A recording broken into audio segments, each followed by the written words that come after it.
नमस्ते, स्वागत है आपका हमारे new trick with DD channel में। चलिए शुरू करते हैं क्लास 7th की मैथ। तो इसमें हम सॉल्व कर रहे थे प्रश्नावली 1.4।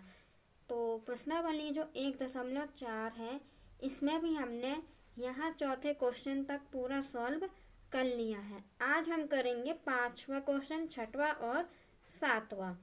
तो सबसे पहले हम 5वें क्वेश्चन को पढ़ लेते हैं। क्वेश्चन है हमारा, दोपहर 12 बजे तापमान 0 से 10 डिग्री सेल्सियस ऊपर था। यदि यह आधी रात तक 2 डिग्री सेल्सियस प्रति घंटे की दर से कम होता है तो किस समय तापमान 0 से 8 डिग्री सेल्सियस नीचे होगा। आधी रात को तापमान क्या होगा। तो क्वेश्चन तो हमने पढ़ लिया है, लेकिन यदि आपको कोई भी क्वेश्चन एक बार पढ़ने पर समझ में ना आए तो आप उसे दोबारा जरूर पढ़िए, जिससे आपको समझ में आ जाएगा। तो क्वेश्चन तो हमने पढ़ लिया है। क्वेश्चन हमारा बोल रहा है कि जो दोपहर 12 बजे है, दोपहर 12 बजे तापमान है 0 से 10 डिग्री सेल्सियस ऊपर है, और आधी रात को ये तापमान बता रहा है कि आधी रात तक जो तापमान है वो 2 डिग्री सेल्सियस प्रति घंटे, मतलब हर 1 घंटे में कम हो रहा है। आधी रात को क्या हो रहा है, 2 डिग्री सेल्सियस हर 1 घंटे में तापमान कम हो रहा है। फिर इसके बाद आगे बोल रहा है कि किस समय तापमान जो है वो 0 से 8 डिग्री सेल्सियस नीचे होगा।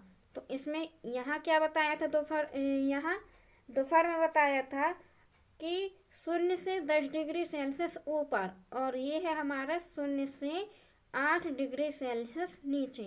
और फिर इसके बाद है कि आधी रात को तापमान क्या होगा। तो हमें निकालना क्या है, इसमें हमें निकालनी है 2 क्वेश्चन, मतलब 2 क्वेश्चन के आंसर इसमें निकालना है। पहला तो ये है कि किस समय तापमान 0 से 8 डिग्री सेल्सियस नीचे होगा, पहला क्वेश्चन ये हो गया हमारा। और दूसरा है इसी में हमारा, आधी रात को तापमान क्या होगा। ठीक है, तो अब हम इसमें लिख लेते हैं दिया क्या है। तो सबसे पहले हम इसमें लिखेंगे दिया है।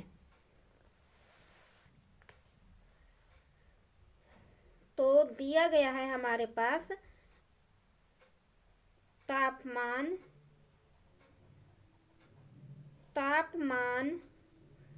0 से 10 डिग्री सेल्सियस ऊपर, और दूसरा तापमान हमारे पास दिया गया है तापमान 0 से 8 डिग्री सेल्सियस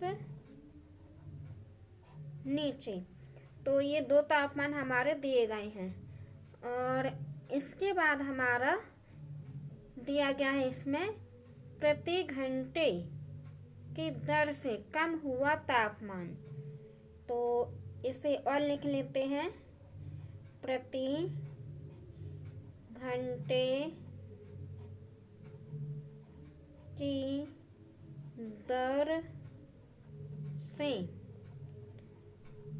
कम हुआ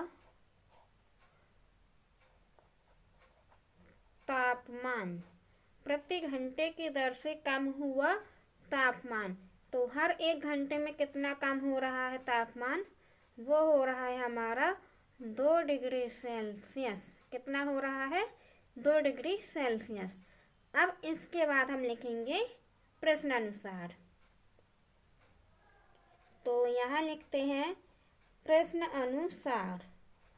प्रश्न अनुसार क्या है, हमारे 2 तापमान दिए गए हैं, ऊपर और नीचे। तो सबसे पहले हम इन्हीं का अंतर निकालेंगे। तो तापमान में अंतर,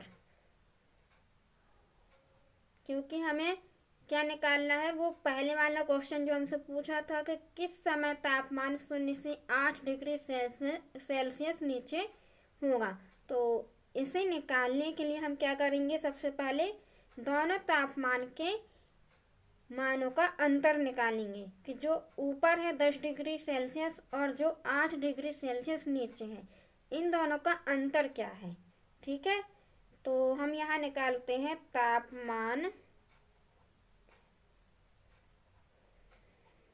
तापमान में अंतर। तो तापमान में अंतर बराबर 10 माइनस का 8। ये माइनस का 8 इसलिए लिखा है क्योंकि ये क्या है, नीचे है और ये है हमारा ऊपर, तो इसमें प्लस और इसमें रहेगा हमारा माइनस। तो इस तरह से हमने इसे लिख लिया है। अब हम इसे सॉल्व करते हैं।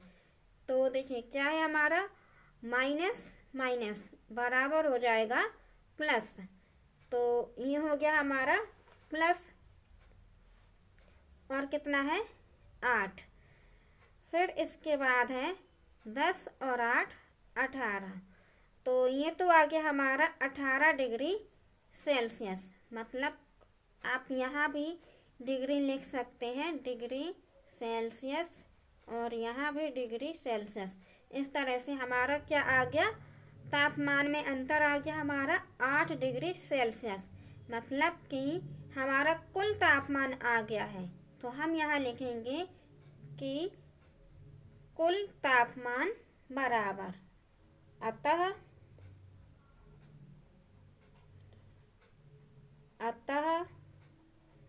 कुल तापमान बराबर 18 डिग्री सेल्सियस। तो ये तो हमारा कुल तापमान है, लेकिन हमें अभी निकालना है जो हर 1 घंटे में कम हो रहा था तापमान।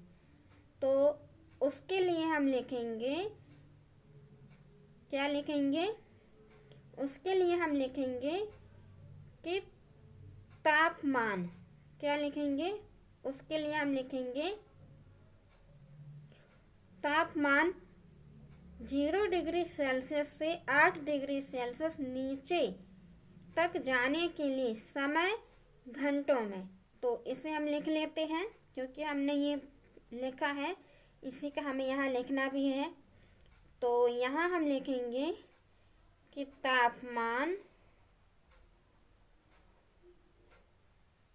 0 डिग्री सेल्सियस से 8 डिग्री सेल्सियस नीचे तक जाने के लिए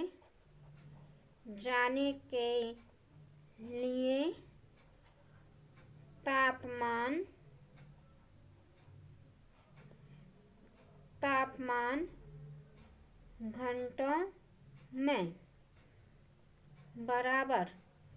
अब हम जब 8 डिग्री से नीचे, 0 से 8 डिग्री नीचे जा रहे हैं, इसका मतलब है कि हम क्या लिखेंगे यहाँ, कुल तापमान या फिर कुल कमी। तो वो हुई है हमारी, जो हमारा ये कुल तापमान निकला है, इसे ही हम कुल कमी भी कह सकते हैं। तो यहाँ लिखेंगे कुल कमी बटे 1 घंटे में तापमान में अंतर। तो हमारे पास कुल कमी कितनी थी, वो है हमारी 18। तो ये लिख दिया 18 बटे में 1 घंटे में तापमान में अंतर कितना हो रहा था, वो हो रहा था हमारा 2 डिग्री सेल्सियस हो रहा था। प्रति घंटे की दर से कम हुआ तापमान 2 डिग्री सेल्सियस। तो यहाँ हम लिखेंगे प्रति घंटा, मतलब हर 1 घंटे में कम हो रहा था तापमान। तो यहाँ हमने लिखा 2, फिर 2 नाम 18। तो ये आ गया हमारा 9। क्या आ गया है, 9 आ गया है। अतः अब हम अतः करके फिर से लिखेंगे कि अतः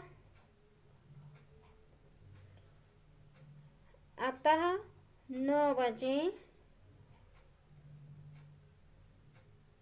9 बजे रात को तापमान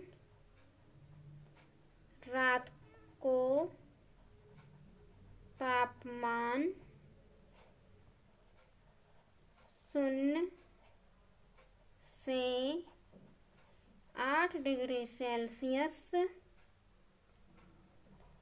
नीचे होगा। ठीक है, तो हमारा पहला प्रश्न तो यहाँ सॉल्व हो गया है।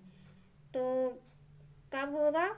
0 से 8 डिग्री सेल्सियस नीचे 9 बजे। ठीक है, अब इसके बाद है हमारा आधी रात को तापमान कितना होगा। तो हम आधी रात का तापमान और निकाल लेते हैं। तो यहाँ लिखेंगे आधी रात को तापमान, आधी रात को तापमान बराबर। अब आधी रात को हमें तापमान निकालना है, तो उसके लिए हम क्या करेंगे? पहले 10 लिखेंगे और फिर इसके बाद जो हर 1 घंटे में कितना 2 डिग्री सेल्सियस कम हो रहा था और कितने बजे, तो वो है हमारा 12 बजे। तो इस तरह से हमने यहाँ लिख लिया है, इसे यहाँ भी नहीं लिखेंगे। तो यहाँ आ जाएगा हमारा 10 माइनस 12 दूनी 24 और फिर इसके बाद है हमारा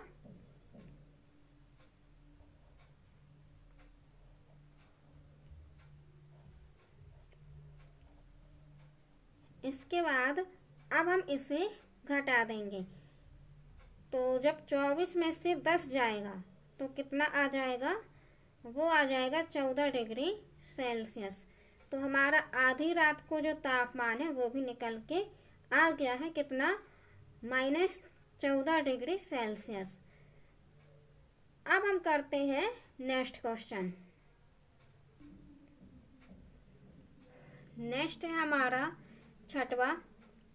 ये है हमारा एक कक्षा टेस्ट में प्रत्येक सही उत्तर के लिए +3 अंक दिए जाते हैं और प्रत्येक गलत उत्तर के लिए -2 अंक दिए जाते हैं और किसी प्रश्न को हल करने का प्रयत्न नहीं करने पर कोई अंक नहीं दिया जाता है।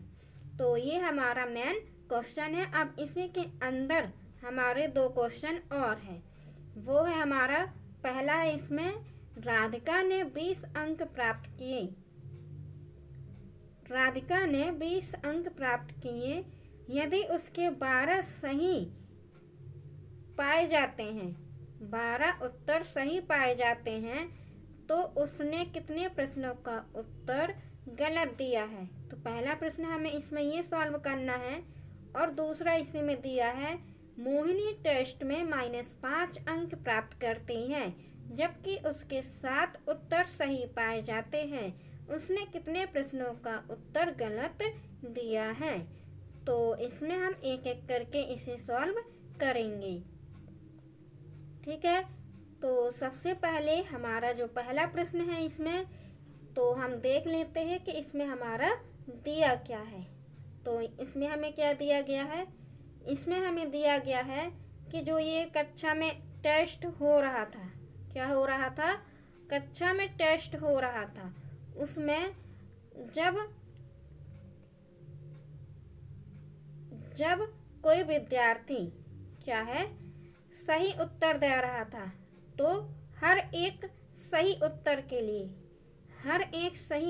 के लिए मतलब प्रत्येक सही उत्तर के लिए जब वो सही उत्तर देता था तो उसे +3 अंक दिए जाते थे। ठीक है, तो जब वो सही उत्तर देता था तब उसे हर एक क्वेश्चन के लिए 3 अंक देते थे, +3 अंक। और जब वो क्वेश्चन गलत करता था मतलब गलत आंसर देता था, तब उसके -2 अंक क्या है काट लिए जाते थे। और यदि कोई क्या है प्रयास ही नहीं कर रहा है, उत्तर दे ही नहीं रहा है, ठीक है, कोई प्रयास नहीं कर रहा है, तो उसके लिए क्या है, कोई अंक नहीं दिए जाते हैं। तो इतना हो गया। तो इसमें हम दिया में यही लिखेंगे कि प्रत्येक सही उत्तर के लिए +3 अंक, प्रत्येक गलत उत्तर के लिए -2 अंक, ठीक है। और फिर इसके बाद हम लिखेंगे इसमें कि राधिका ने 20 अंक प्राप्त किए और 12 उत्तर सही पाए जाते हैं, तो उसने कितने प्रश्नों का उत्तर गलत दिया है। तो यहाँ से हम प्रश्नानुसार लिखेंगे। तो सबसे पहले हम लिख लेते हैं दिया है।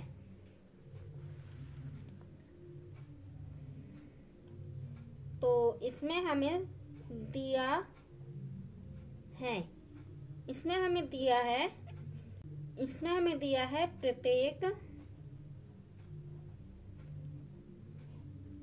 प्रत्येक सही उत्तर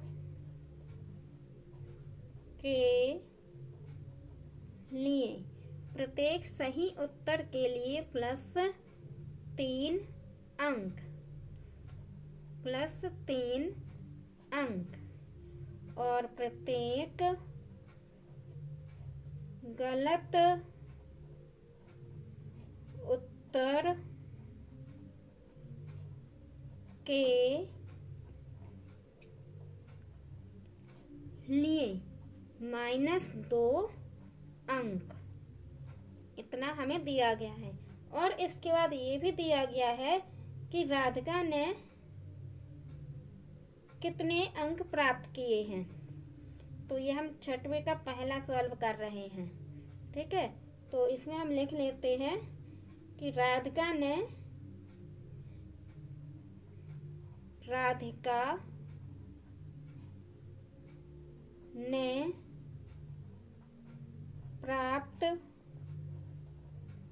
किए अंक, राधिका ने प्राप्त किए अंक, कितने अंक प्राप्त किए हैं राधिका ने, 20 अंक, कितने, 20 अंक प्राप्त किए हैं।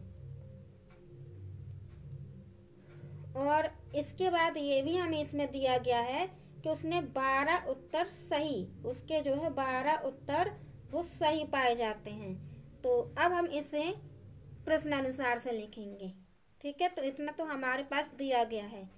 अब हम यहाँ से लिखते हैं प्रश्नानुसार। तो प्रश्नानुसार क्या है हमारा, प्रश्नानुसार है राधिका के 12 उत्तर सही पाए जाते हैं। तो यहाँ हम लिखते हैं राधिका के द्वारा 12 सही उत्तर देने पर, राधिका के द्वारा 12 सही उत्तर देने पर, तो क्या है, प्रत्येक सही उत्तर के लिए कितने अंक मिलते हैं, 3 अंक, और ये भी हमारा सही वाला है। तो यहाँ हम लिखेंगे, कितना लिखेंगे यहाँ हम लिखेंगे 3, क्योंकि प्रत्येक सही उत्तर के लिए हमें 3 अंक दिए जाते हैं। राधिका ने कितने सही उत्तर किए हैं, 12, तो यहाँ हम 12 लिखेंगे। तो 12 × 36, तो उसके टोटल कितने सही उत्तर हो गए हैं, अब 36 हो गए हैं। और राधिका, इसमें क्वेश्चन में कितना बताया जा रहा है कि राधिका ने कितने अंक प्राप्त किए, 20 अंक, लेकिन इसके सही उत्तर से हमारे कितने आ रहे हैं, अभी 36 आ रहे हैं। इसका मतलब है कि उसके कहीं ना कहीं अंक कटे हुए हैं, ठीक है। तो यहाँ हम लिखेंगे गलत प्रश्नों के उत्तर देने पर, गलत प्रश्नों के लिए, क्योंकि ये उसके टोटल हो गए और ये हो गए उसके सही वाले। तो अब पता होना चाहिए कि गलत कितने दिए हैं, ठीक है। तो गलत प्रश्नों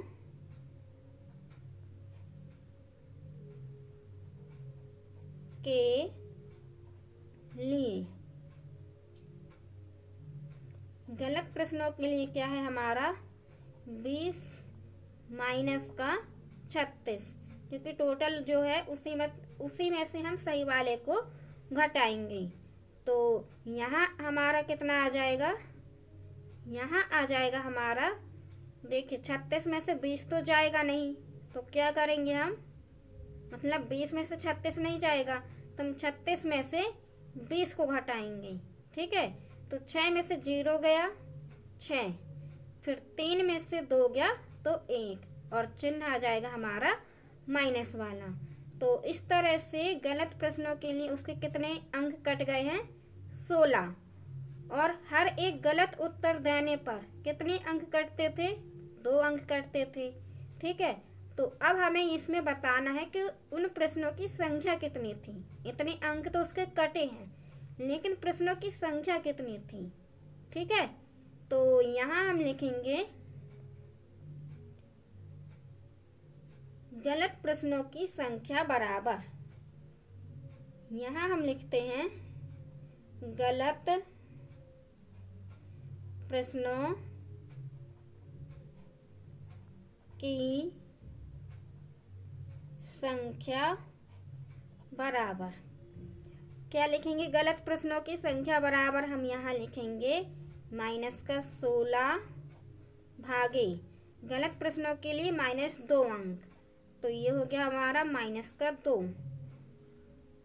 अब हम इसका भाग देंगे इसमें, तो 2 का भाग हमें देना है 16 में, 2 अट्ठे 16, तो कितने प्रश्न उसने गलत दिए हैं 8, तो यहाँ हम लिख देंगे अतः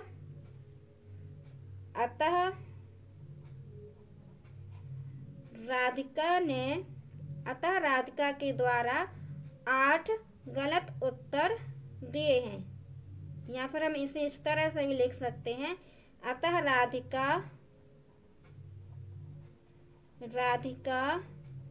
ने 8 प्रश्नों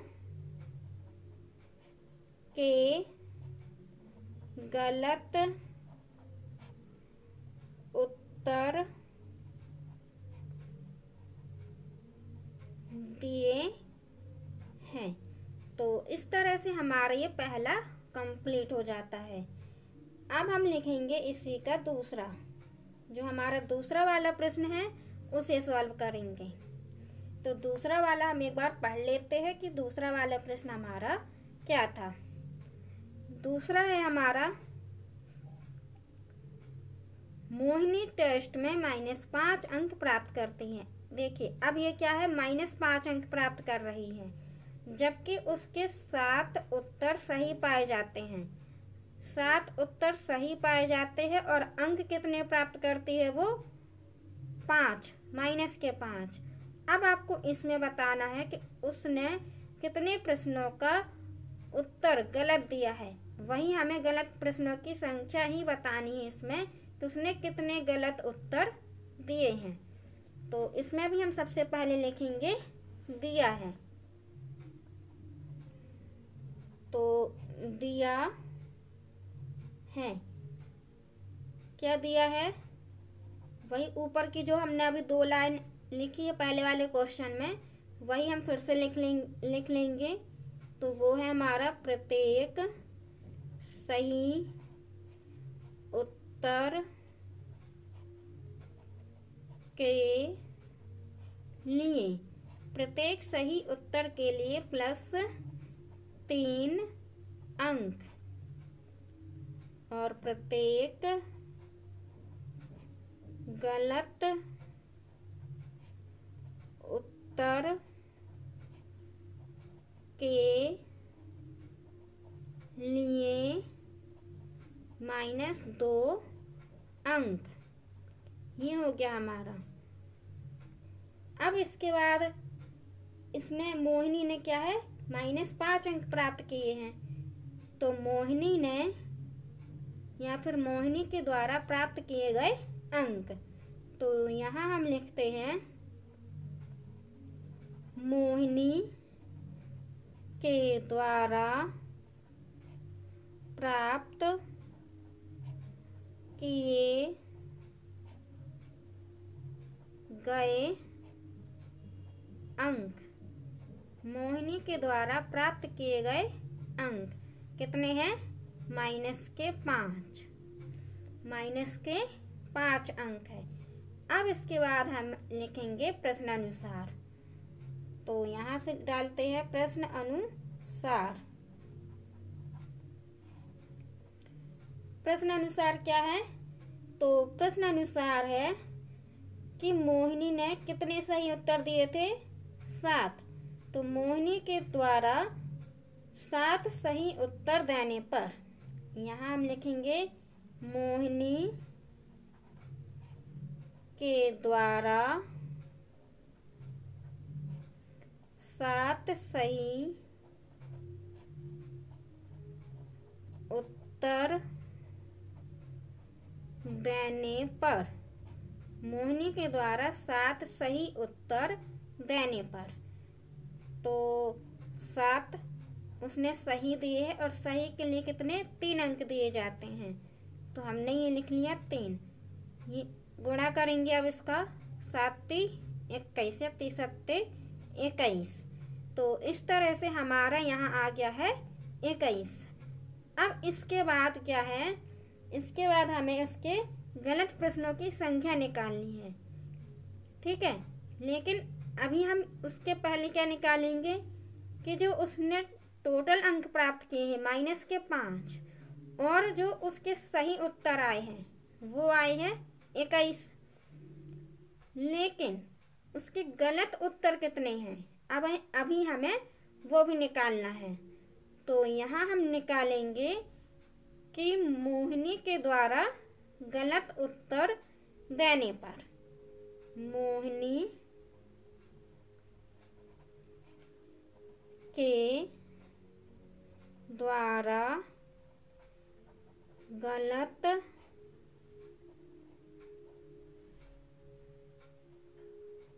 उत्तर देने पर, तो मोहिनी ने कितने टोटल किए हैं? 5 -5, और अभी ये कितने आए हैं उसके सही वाले? -21 आए हैं। अब हम इसे जोड़ देंगे तो 1 और 5 6 हो जाएंगे, और 2 का 2, मतलब कि -26। इसका मतलब है कि उसके कितने 26 अंक उसके कट गए हैं। उसने जो उत्तर दिए थे उसमें से उसके 26 अंक कट गए हैं।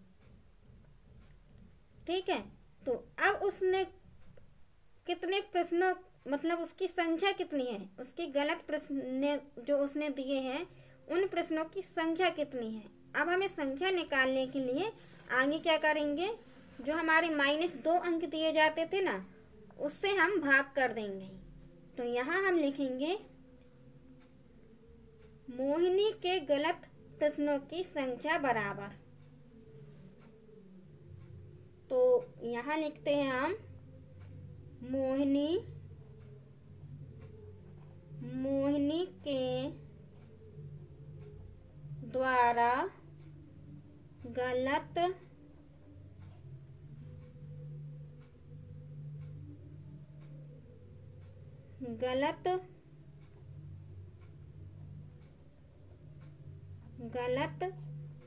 उत्तरों की संख्या बराबर कितना आया था हमारा? -26 भागे -2, क्योंकि 2 अंक उसके काट लिए जाते हैं, और यहाँ उसके कितने अंक कटे हैं? -26 अंक कट गए हैं। अब हम 2 का भाग देंगे किसमें? 26 में। तो 2 × 6, 2 × 2। तो इस तरह से हमारा आ गया है आंसर 13। मतलब उसने 13 प्रश्नों के उत्तर क्या है? गलत दिए हैं। तो इस तरह से हमारे दोनों प्रश्नों के उत्तर आ गए हैं। अब हम करते हैं इसी जो हमारा नेक्स्ट है 7वां, अब हम उसे सॉल्व करेंगे। एक उत्थापक किसी खान कूपक में 6 मीटर प्रति मिनट की दर से नीचे जाता है। ठीक है, यदि नीचे जाना भूमि तल से 10 मीटर ऊपर से शुरू होता है तो -350 मीटर पहुंचने में कितना समय लगेगा। तो इसमें क्या क्या दिया गया है हमारे पास। तो इसमें हमें दिया गया है कि जो एक उत्थापक होता है वो किसी खानकूपक में 6 मीटर प्रति मिनट की दर से कहाँ नीचे जाता है। 6 मीटर प्रति मिनट की मतलब हर 1 मिनट में वो नीचे जाता है। कितना? 6 मीटर। और नीचे जाना भूमि तल से 10 मीटर तक ऊपर है। नीचे जाना कितना है? भूमि तल से 10 मीटर ऊपर से वो शुरू होता है। तो -350 मीटर पहुंचने में उसे कितना समय लगेगा हमें ये बताना है। तो यहाँ हम करते हैं इसे सॉल्व। तो इसके लिए हम सबसे पहले लिखेंगे दिया है। तो हम यहाँ कर रहे हैं सॉल्व 7वां क्वेश्चन। तो इसमें है हमारा दिया है। क्या दिया है? इसमें हमें दिया है एक उत्थापक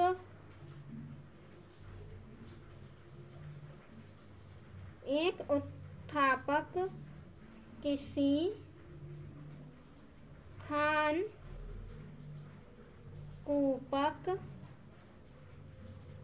में 6 मीटर प्रति मिनट की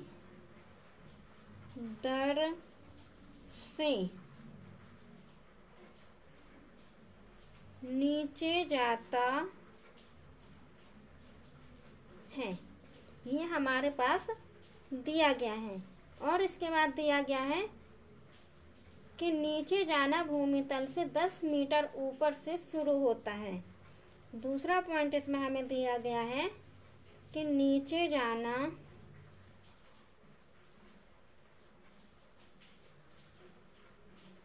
भूमि तल से 10 मीटर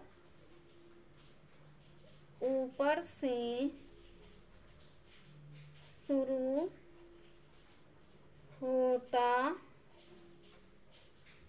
है। अब हम लिखेंगे इसके बाद प्रश्नानुसार। तो प्रश्नानुसार क्या है हमारा? प्रश्नानुसार है हमारा कि दोनों बिंदुओं की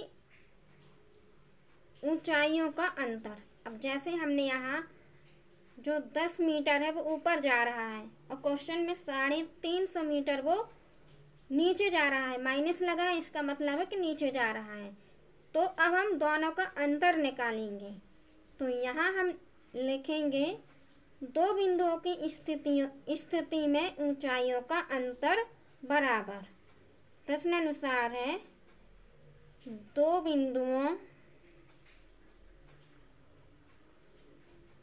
बिंदुओं की स्थिति में ऊंचाइयों का अंतर बराबर। तो 10 मीटर माइनस का कितना? 350 मीटर। तो यहाँ हम बाहर लिख देते हैं कोष्टक लगा के। तो ये हो गया हमारा 10 माइनस माइनस प्लस और ये हो गया 350। कितना है? मीटर में है। तो 350 में जब आप 10 जोड़ोगे, 350 में 10 जोड़ोगे तो 360 हो जाएगा। 360 मीटर। अब इसके बाद हम लिखेंगे प्रति मिनट की दर से नीचे उतरने पर लगा समय। तो यहाँ हम लिखते हैं प्रति मिनट की दर से लगा समय, प्रति मिनट की दर से लगा समय, मतलब कि 360 मीटर जो है इतना जाने के लिए उसे कितना मिनट लगा है, कितना टाइम लगा है, हमें वो निकालना है। तो यहाँ हम लिख लेते हैं मिनट। तो जब हम इसका इसमें भाग देंगे तो वो आ जाएगा हमारा, कितना आ जाएगा, वो आ जाएगा हमारा 60 मिनट, 60 मिनट। और 60 मिनट में कितने घंटे होते हैं, 1 घंटे। तो यहाँ हम लिखेंगे 1 घंटा। तो इस तरह से हमारा ये आंसर कंप्लीट हो जाता है। तो आपको ये वीडियो ज़रूर पसंद आई होगी, और वीडियो पसंद आई हो तो इस वीडियो को ज़्यादा से ज़्यादा अपने दोस्तों के साथ में शेयर करें, वीडियो को लाइक करें और कमेंट बॉक्स में हमें अपनी राय ज़रूर दें। धन्यवाद।